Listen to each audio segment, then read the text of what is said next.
Intelligence का वो तेज सफर जो करीब 80 सालों तक चला।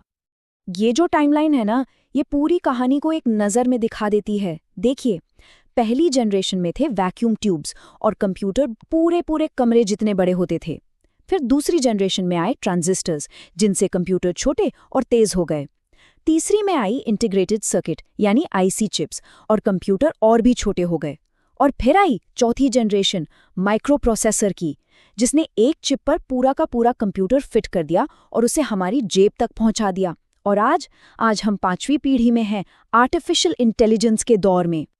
और हाँ, यही वो चौथी जनरेशन थी, माइक्रो प्रोसेसर वाली, जिसने पर्सनल कंप्यूटर यानी पीसी रेवोल्यूशन को जन्म दिया।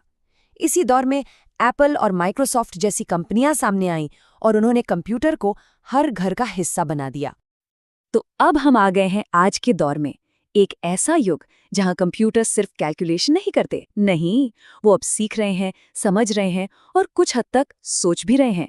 जो कल तक भविष्य था, वो अब हमारी हकीकत है। सच तो ये है कि हम सब 5वीं पीढ़ी में ही जी रहे हैं। आर्टिफिशियल इंटेलिजेंस, रोबोटिक्स, ये सब अब सिर्फ फिल्मों की बातें नहीं हैं।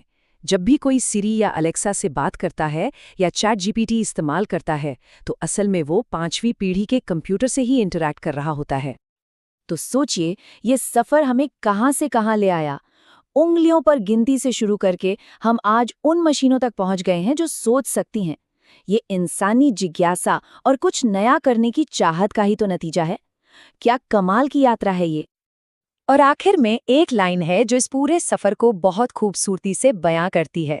कंप्यूटर इंसान की सोच का एक चमत्कार है और हर नई खोज एक नई कहानी को जन्म देती है। तो अब सवाल ये उठता है